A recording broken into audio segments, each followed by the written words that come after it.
mill kif sawru kien m'għandix bil Sissin saqwi u sejjed Bajt jaġbu ma' urri Baħarik għal-dawra mejt Lilek jimdejjem osej Inti diamant Nofs il-Mediterran Għawdex inbis Tatini serħan Dik ferħan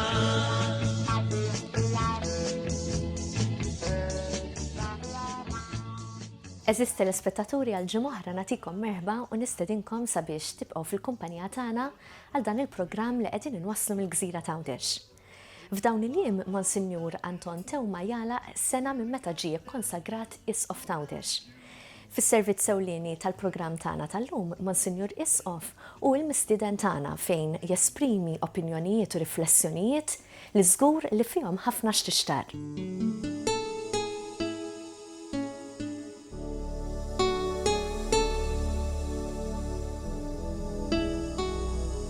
Monsinjur Anton Teuma kien ġie konsagrat Isqof fil-21 ta' Awwissu tal-2020. F'dan is-servizz qegħdin inwasslu siltiet minn funzjonijiet li hu mexxa inkella li fihom ipparteċipa.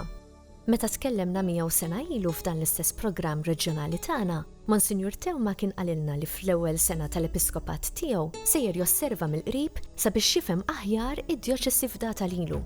Żgur li din kienet sena impenjattiva li bidlitlu ħajtu. Nista' ngħid li f'din l-aħħar sena nbidlu ħafna affarijiet f'ħajti, nbidel il-post fejn noqgħod, nbidel ħafna x-xogħol tiegħi, nbidlu ħafna l-ħinijiet tax-xogħol tiegħi, nbidel ħafna l-ħin għad dispożizzjoni tiegħi. Hekk nista' ngħid li nbidel il-mod ta' kif nitlob, il-mod ta' kif inqaddes, il-mod ta' kif nitkellem man-nies. Għalfejn nbidlu dawn l-affarijiet għax naħseb li mingħajr ma rrejt anki nitlob u nieqaf nirrifletti, issa nieqaf nirrifletti bħala bniedem biktar responsabilità. Speċi naf li jiena issa rritu marrejċ, speċi għandi din ir-responsabilità ta' qadi lil poplu ta' Alla f'din il-gżira, fil-gżira ta' Għawdex, u b'xi mod nipprova naqdiha mill-aħjar li nista'.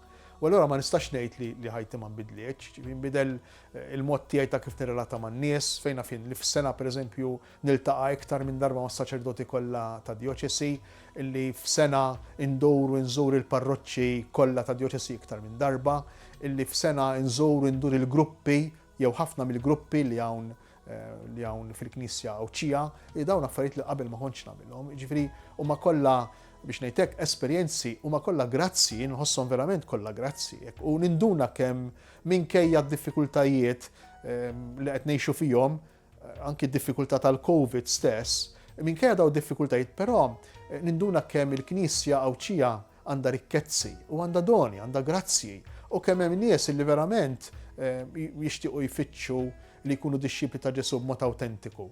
Min-naħa l-oħra l-emozzjonijiet ikunu vari, pereżempju jiddispjaċini ħafna li ż-żgħażagħ pereżempju mhux kollha għax hekk fejna fien sa daw il-ġranet stess kelli kuntatt ma' żgħażagħ u kienet esperjenza tassew sabiħa kemm għalija u nittama' għalihom ukoll. Imma hekk jiddispjaċini li l-ġenerazzjonijiet żgħażagħ fejna fien iż-żgħażagħ stess jew inkella l-miżżewġejn tal-ewwel snejn minħabba l-impenji tagħhom mingħajr ma niġġudikaw nikkundanna lil ħadd. Imma jiddispjaċini li tarawhom forsi kultant mhux bażla, imma tiġi xi ħaġa naturali minħabba l-impenn, ix-xogħol, forsi minħabba tfal kultant, imma tinduna li jkunu qegħdin bil-mod il-mod fuq pont subajhom jitbedu mir-realtà tal-Knisja. Dan kollu nħossu responsabilità u nħoss li jien bħala raj, bħala qaddej anki ta' dawn in-nies inħoss li hemm bżonn li nagħmel xi ħaġa għalihom u flimkien miegħi żgur li s-saċerdoti sħabi. Min-naħa l-oħra inbidel il-mod tiegħi ta' kif nitlob jiġifieri jew kif għades niċċelebra l-Ewkaristija. Illum nitlob mhux tant iktar għalija jew għax-xogħol tiegħi jew forsi għall-familja tiegħi, imma meta nitlob ikolli f'moħħi biex ngħidlek dejjem il-Knisja kollha kemm Għawdex, ikolli f'moħħi ħafna saċerdoti, ikolli f'moħħi n-nies li meta niltaqa' magħhom jgħidulek isma' dun Anton nitlob għalija għaddej minn hekk, għandi marda, għaddej minn diffikultà. Hekk naħseb illi biex ngħidu hekk it-talba tiegħi hekk inħoss li twesset ħafna iktar. meta nkun nitlob filgħodu, ġifieri inġib moħħi ħafna nies quddiem għajnejja ħafna nies. U naħseb li dan din hija bidla u xek fil-ħajja tiegħi bħala assisek, bħala raj ta' din id-Djoċesi. Inħossu koll responsabilità ta' persuna li b'xi mod titgħati xieda, forsi iktar minn qabel. Imma nagħti xieda mhux biex nidher differenti le mhux hekk, imma inħoss li irrid nintrabat u ninaqgħad iktar mal-valuri tal-mulej Ġesu biex imbagħad meta niġi biex nitkellem fuqhom jew ngħidhom inkun koerenti insomma ma' ħajti. Sintendi l-preokkupazzjonijiet żdiedu. Ma nistax ngħid li ma żdiedux. Jiena ma nsejħilhomx inkwiet għalkemm kultant jekk ma noqgħodx attent inħoss l-inkwiet ukoll fuqi, però jien ngħidilhom iktar minn inkwiet preokkupazzjonijiet concern li jiġi mill-imħabba lejn in-nies, lejn il-parroċċi, lejn is-saċerdoti, lejn id-diffikultajiet li jkun hemm. U ġifieri dejn inħossa bidla fil-ħajja tiegħi fejn qabel kont inkun inkwetat bl-affarijiet tiegħi, bl-affarijiet forsi tal-familja tal-familji li kont għassa tagħhom u nieħu ħsieb bħala delegat tal-familja, imma issa dawn il-concerns żdiedu u kibru ħafna. U fl-istess ħin kuntent ukoll bihom għax jekk għandi concern ifisser li b'xi mod qiegħed nipprova nħobb bil-mod tiegħi bid-difetti tiegħi bid-djufijiet tiegħi lill-oħrajn. Lil Monsignor Teuma li tajjeb infakru li qabel ġie maħtur Isqof okkupa diversi karigi fih dan id-Djoċesi Awċija, staqsejnieh x'jaħsbu dwar il-Knisja dawk li huma parti minnha u x'jaħsbu dwarha dawk li ma jiffurmawx parti minnha. Il-Knisja inħobb inxebbaħha ma' ġisem. Kif il-ġisem għandu ħafna organi, l-idejn, is-saqajn, il-wiċċ, l-għajnejn, il-widnejn, hekk ukoll il-Knisja magħmula minn ħafna membri, magħmula minn ħafna persuni. Dejn mhix xi ħaġa ġdida tiegħi ma qala San Pawl ħafna żmien qabli. Però ejja nimmaġinaw li lejt, l-għajn, il-widna, l-imnieħer għandhom ukoll moħħ u qalb. X'jaħsbu dwar xulxejn? Jiena naħseb din il-mistoqsija għandha tkun, naħseb li lejt tkun tixtieq li s-saqajn ikunu tajbejn. S-saqajn jixtiequ li l-widnejn ikunu tajbejn. Il-widnejn jixtiequ li l-moħħ, ir-ras ikun tajjeb. Jiena naħseb li ħafna mill-ilmenti mitgergier li jsiru fil-Knisja, propju minn dawk ta' ġewwa, mhumiex għajr espressjoni tax-xewqa pożittiva tal-imħabba li hemm ta' membru lejn ieħor u tal-membri kollha lejn xulxejn. U jiena nħobb insejjaħ din l-imħabba l-Ispirtu Santu. X'jaħsbu dwar il-Knisja dawk li huma l-bott minnha jew dawk li ma jimpurtawhomx minnha? Dawk li huma l-bott minnha ħafna drabi lanqas jaħsbu dwar il-Knisja, ma jagħtux każ tagħha. Imma min jaħseb dwarha u għall-bott minnha, jiena iġalni naħseb għaliex għax nikkonkludi, forsi nkun żbaljat ukoll, illi jista' jkun illi min jaħseb dwar il-Knisja u qiegħed il-bott minnha, jaħseb dwarha għax xi darba oħra ġie mweġġa minnha, ġie mweġġa mill-Knisja. U allura jiena nerġa' nappella lill membri tal-Knisja biex jaraw x'jagħmlu, allura li l-innifsi għax jiena wkoll membru tal-Knisja u membru importanti fil-Knisja biex nara x'nagħmel ħalli dawk li huma mweġġejn b'xi mod nerġa' niġborhom mal-bqija tal-membri l-oħra. Però hemm ukoll dawk li huma l-bott mill-Knisja, mhumiex imweġġejn mill-Knisja, imma jinteressaw ruħhom fiha fl-istess ħin iżommu l-bott minnha. Jista' jkun li dawn mingħajr ma jafu, forsi jafu wkoll iħossu ċertu interess fil-Knisja, fil-valuri tagħha, iħossu ċertu appell, attrazzjoni għal dak li tgħallem il-Knisja. Il-Knisja għandha ħafna difetti, però jiena nemmen li għandha l-isbaħ valuri, għandha l-isbaħ ħwejjeġ xtati lill-bniedem u xtati lid-dinja, u allura bir-raġun illi min ikollu ftit sens, ftit melħ f'rasu iħossu miġbut mill-Knisja anki jekk ma jemminx fiha. Iktar ma jgħaddi żmien, iktar nieħdu l-impressjoni li naraw nies li jitbedu mill-Knisja milli joqorbu lejha. Dan minkejja l-inizjattivi li torganizza id-Djoċesi tista' tgħid f'kull livell tas-soċjetà sabiex twassal il-kelma tagħha. Kemm hu konxu minn din ir-realtà ir-raj spiritwali tad-Djoċesi ta' Għawdex? Jista' jkun illi hija verità dan li qiegħed tistaqsini, dan li qiegħed tgħid, imma jista' jkun ukoll hija sensazzjoni. Jiena naf ħafna nies illi kienu jagħmlu parti mill-Knisja u minħabba raġuni jew oħra tbedu minnha, però naf ukoll nies oħra illi qorbu lejn il-Knisja u forsi feċċew li jkunu parti minnha fejn qabel ma tantx kien jinteressawhom. Il-mistoqsija li għamilt li naħseb li importanti ħafna. Għaliex nies jitbedu mill-Knisja? Jiena naħseb li l-Knisja meta ma tixieċ verament tat-talim tagħha, meta tipritka mingħajr ma tgħix, meta semmi it-talim ta' Ġesu mingħajr ma tgħixu, mingħajr ma tħadmu, allura jiena naħseb li tkun kontraproduċenti u tkun suwiċida, tkun qed toqtol ilha nfisha bil-mod. Jiena naħseb li meta l-Knisja tipprova tgħix dak li tgħallem jew aħjar ħalli nkunu ftit iktar prattiċi. Meta nisrani, meta saċerdot, patri, soru, tarawhom awtentiċi, tarawhom jippruvaw jgħixu dak li jipritkaw, jiena naħseb li ma toqgħodx tirraġuna u tgħid u se nidħol nitbiet jew noqrob lejn il-Knisja, imma toqrob mingħajr ma trid lejn dik il-persuna. Allura hija sempliċi r-risposta, il-Knisja jekk tkun iktar xogħod xieda ta' dak li tgħallem, tkun iktar rilevanti, tħalli iktar effett għal dawk li huma jew parti minna jew inkellhom mbeddin minna. Għal-moment namlu pawsa f'din il-laqgħa tagħna mal-Isqof Teuma sabiex nitkellmu ma' Father Daniel Sultana, is-Segretarju Pastorali tad-Djoċesi ta' Għawdex, dwar inizjattiva importanti li għandha lan li tqarreb lejn xulxin il-membri tal-Knisja f'Għawdex. Matul din is-sena qed jiġi mħejji Pjan Pastorali għas-sena d-dieħla. Il-Pjan Pastorali huwa għajnuna għall-Knisja f'Għawdex li jindika għana u lejn li tixtieq tilħaq. Jesplora wkoll it-toroq neċessarji sabiex dan l-għan jintlaħaq. Wara li nstemew suġġerimenti u sar disċerniment, beda jkun dejjem aktar ċar li bħalissa il-priorità għall-Knisja f'Għawdex hija dik li tieqaf u tirrifletti dwar min hi, x'inhi tagħmel u kif inhi imsejħa tkun.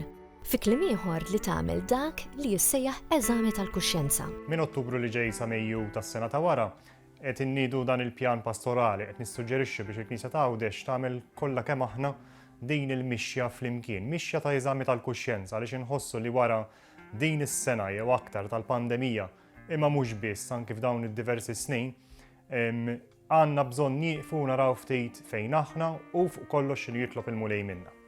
U allura qed nistiednu l-gruppi kollha illi għandna fih dan il-parroċċi tagħna, gruppi ta' kull tip, mhux dawk biss li jiltaqgħu biex jirriflettu fuq il-kelma tal-Lem, anke dawk li jaħdmu għal parroċċa b'diversi modi, dawk li jagħtu semhom fil-ċelebrazzjonijiet tal-liturġija, fil-Knisja, fil-Qudiesa, biex jieqfu jirriflettu fuq il-kelma tal-Lem u mbagħad jaraw f'dak id-dawl fejn huma u fejn mhumiex u lejn fejn irridu mmorru. Il-motto magħżul għal din is-sena hija mistoqsija li Ġesu jagħmel lid-dixxipli ta' Emmaus fit-triq lejn Emmaus. X'intom tgħidu bejnietkom intom u mixja?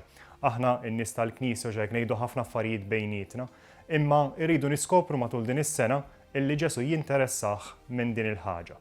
Minn Ottubru sa Mejju se nagħmlu 5 fażijiet, 5 passi flimkien. Fl-ewwel fażi l-ewwel xahrejn sejrin nieqfu u nitolbu. Npoġġu lilna nfusna quddiem il-mulej huwa hu li qed jistaqsina x'aħna ngħidu u aħna se ngħidulu x'aħna ngħidu. Biex imbagħad fil-xahar ta' Diċembru l-Avvent ser nieqfu nisimgħu x'inhu jgħidilna permezz tal-kelma tal-Alla, jkun hemm il-mumenti tan-novena pereżempju li jkunu opportuni biex nieqfu u nisimgħu il-koll. Biex imbagħad Jannar frar, kull grupp ser jiltaqa' għalih u permezz ta' mistoqsijiet jagħmel eżami tal-kuxjenza li huwa l-qofol il-qalba ta' din is-sena pastorali. Fi żmien ir-Randan ikun opportun imbagħad biex wara li niskopru is-sabiħ imma anke forsi n-nuqqasijiet illi aħna għandna bħala Knisja, bħala gruppi tal-Knisja nitolbu maħfra, nitolbu qalb ġdida biex imbagħad flimkien nerġgħu nieqfu fi żmien il-għid u nirriflettu fuq dak li nistgħu nagħmlu minn issa l quddiem. Jew f'kelma waħda fejn inħossu li l-Ispirtu Santu qiegħed jimbuttana biex immorru x'inhu l-pass li jmiss. In-nies li ġeneralment huma midħla tal-Knisja ser ikollhom opportunità sabiħa biex jirriflettu fuq dak li jagħmlu. Jiġu f'moħħi pereżempju żewġ kategoriji ta' nies. Il-katekisti li din is-sena tal-pandemija kellhom jagħmlu sforz ħafna aktar mis-soltu biex jgħalmu l-katekiżmu online pereżempju. U allura jekk jirriflettu x'inhu jimmotivawhom għalfejn huma lesti li jagħmlu dan l-isforz u għalfejn xi kultant ngħejjew. Jiġu f'moħħi anke nies li huma parti minn gruppi li jagħmlu ħafna appostolat, pereżempju Legion of Mary li jmorru jżuru l-morda fl-isptarijiet, illi din is-sena ma setgħux jagħmlu din il-ħaġa. Allura tkun ilhom opportunità biex jieqfu jirriflettu x'inhi s-sejħa vera tagħhom bħala grupp u kif jistgħu jġeddu din il-ħeġġa li għandhom. Għan-nies illi forsi jħossuhom daqsxejn aktar imbedin mill-Knisja, huwa ta' min japprezza li aħna qegħdin nippruvaw niġġeddu biex inkunu ta' servizz anke għalihom, biex jiltaqgħu magħna nippreżentaw ruħna lilhom, isibu knisja preparata, knisja li mhix xieħa għajjiena imma żagħżugħa mimlija ħeġġa biex twassal dak li huwa verament jiswa għal kull bniedem. Kull ma jmur qed ninnotaw tibdil sostanzjali fis-soċjetà Għawdexija. Għal raġunijiet varji ewlenija fosthom it-tfittxija ta' impjiegi, Għawdex qiegħed jara influss ta' residenti barranin li ħadnu kulturi drawiet u twemmin differenti. Il-Knisja kemm ikonxja minn din ir-realtà? X'ikkummenta l-Isqof Għawdex fir-rigward ta' preżenza dejjem tikber ta' barranin? Bir-raġun illum il-gżira ta' Għawdex saret multikulturali, multietnika, multirazzjali. Hija soċjetà li tingloba fija lil ħafna kulturi, ħafna nies u ħafna reliġjonijiet. U din hija realtà li fija nfisha hija xi ħaġa sabiħa tassew.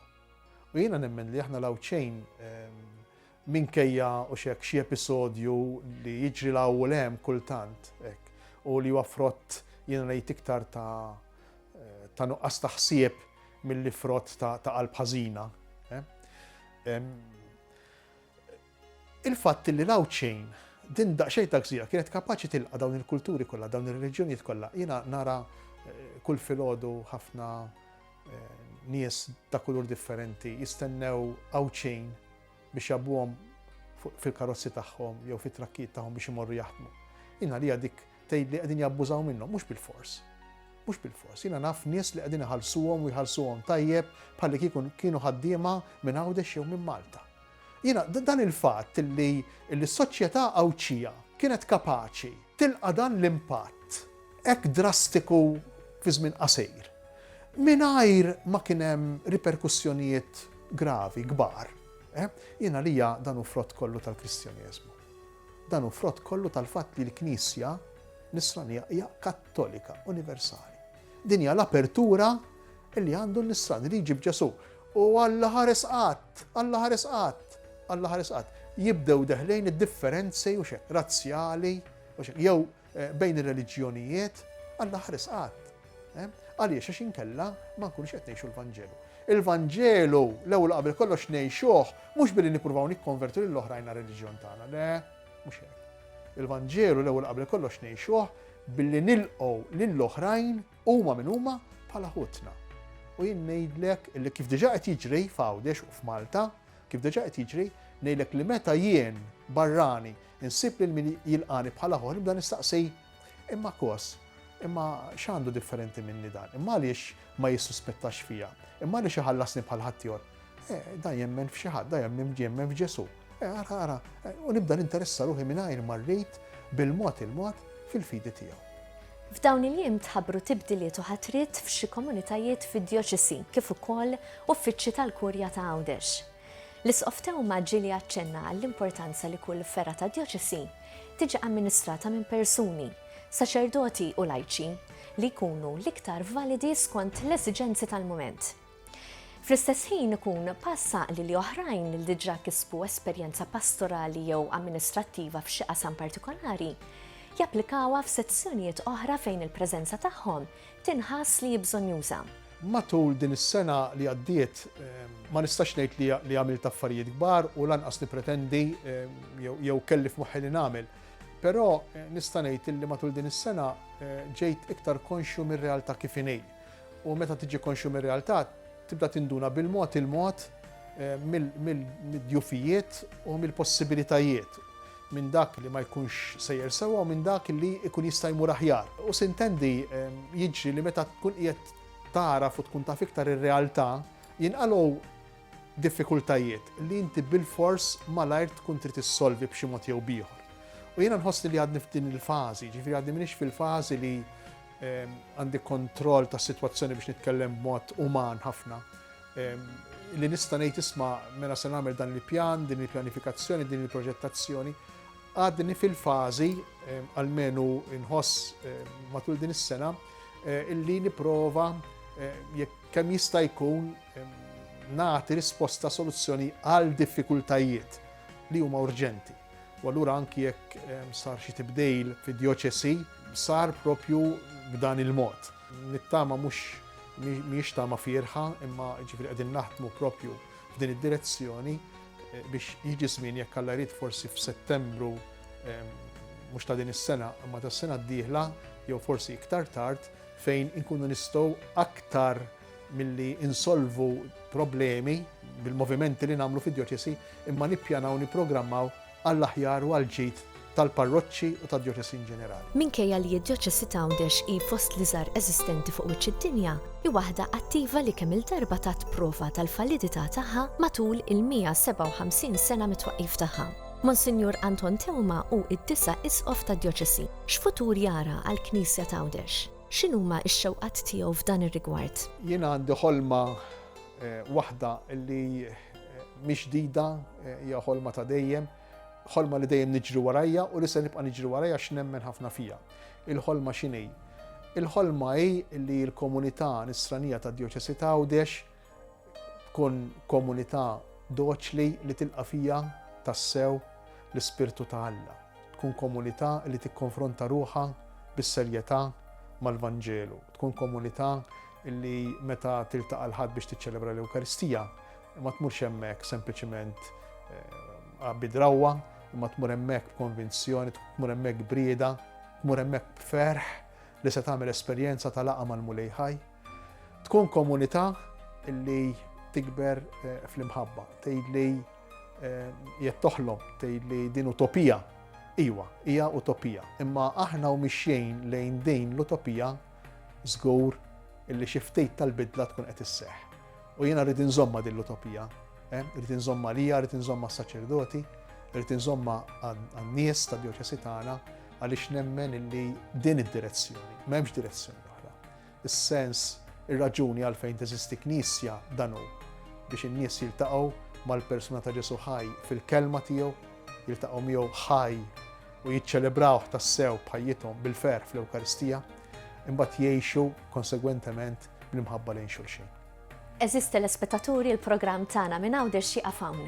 Nieħu l-okkażjoni sabiex nirringrazzja lil Monsinjur Isqof Anton Teuma tal-li jogħġbu jkun fl-istudios tagħna sabiex jaqsam ir-riflessjonijiet u x-xewqat tiegħu permezz tal-programm tagħna Għawdex illum. Minn hawnhekk nawgurawlu għad multos annos. Ibqgħu magħna għaliex il-programmi li qegħdin inħejju għal ġimgħat li ġejjin huma minniera ta' tarif dwar Għawdex u l-komunità li tgħix fih. Sakemm nerġgħu niltaqgħu bħallum ġimgħa fl-istess ħin, jiena L-Isin insellmilkom.